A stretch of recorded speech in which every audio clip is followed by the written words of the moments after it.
And welcome back to For Such a Time as This, the place where you're always going to get the truth, the place where there is no such thing as a silent witness. Always would like to start off with the text. Isaiah 5:20, woe to those who call evil good and good evil, who put darkness for light and light for darkness, who put bitter for sweet and sweet for bitter. Part of this sweet for bitter, light for darkness are those politicians who go after not the criminals, but the policemen who stand in a gap between the citizenry and the criminals. They attack police. They seem to think that the police is the problem, not the criminal. The police are the problem. In Chicago, we have a mayor that's against the police. Defund the police. Seems like that we also have that problem in Boston. When a policeman stands up to the criminals, and now the police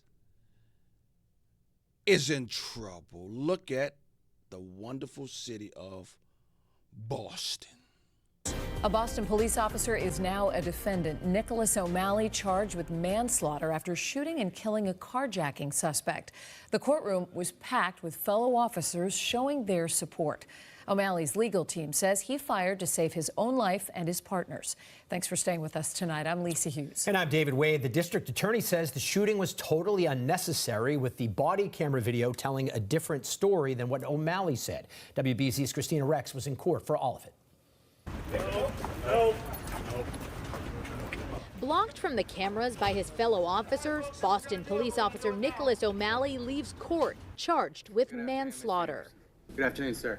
The 33-year-old officer shot and killed Stevenson King on March 11th. The district attorney says that night, King committed an unarmed robbery and was in the front seat of a stolen car. Officer O'Malley pointed his taser at King through the car window and said, "Bro, I'm going to effing shoot you." Then when King drove the car forward and back trying to leave, O'Malley drew his gun and fired 3 shots, killing him. Officer O'Malley told investigators he worried himself or his partner would be run over by the suspect. But that body-worn police camera tells a very different story. The second officer was not in harm's way. He was off to the side of the car. He was directly across and, in fact, visible to the defendant. And at the moment the shots was almost directly across the car from him and was in greater danger of being struck by those bullets than he ever was of being struck by the car. 8 days later, and the officer was arrested Thursday morning, an arrest that infuriated his lawyer, who says O'Malley would have turned himself in. Married, 2 kids, 2 young kids, not a flight risk, and they grab him off the street, they arrest him, they book him to embarrass him, to put this show on for all of you.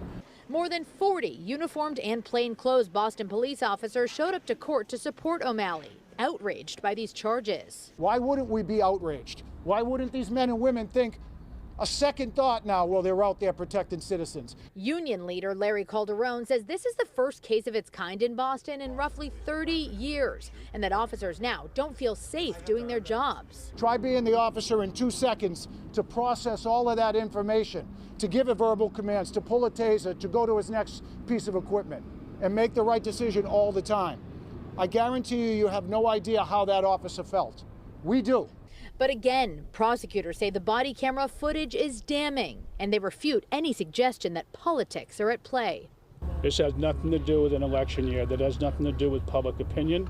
It has nothing to do with politics. Several Boston City councilors have demanded the release of that body camera footage, but today District Attorney Kevin Hayden said no matter how much pressure he gets from the public or from politicians, that body camera footage under no circumstances will it be released. In Roxbury, Christina Rex, WBZ News. Here are the facts that are not disputed. The young man committed unarmed robbery. Crime. Young man was in the stolen car. Crime. The police was giving him a directive that he was ignoring. Crime. Crime. and you go after a policeman who's willing to stand in the gap of the rest of us, he's willing to stand up to evil, when most of us, we couldn't do it. And the telltale sign in all of that is the way it was done. As his lawyer said, he could have turned himself in. Why would you go out and arrest him in public and embarrass a man who's willing to stand in the gap? Look, I've said this before and I'll say it again. There are certain parts, people, we have to be willing to admit, there are certain parts, certain people in this country who hate our country and is trying to destroy our country. They're trying to flip our culture upside down, and one of the ways they're doing it is to make sure that crime runs rampant. They spend more effort and time attacking the policemen than they do attacking the criminals. You tell me, Boston, you need a new mayor. You need a new district attorney. You need a new governor. I see how the mayor and the governor of Massachusetts, the mayor of Boston speak. You seem like a first cousin to Chicago, and I know Chicago's terrible. But ladies and gentlemen, boys and girls, until we recognize there are people in our country that hate our country and that will come down harder on police than they come down on the criminals, until we are willing to recognize some people hate our country and they are at war with us, until we recognize that, we're going to keep losing this cultural war. The policemen should be given every benefit of the doubt because they're willing to stand up for us. And the criminals are the ones who should we go after, not the police.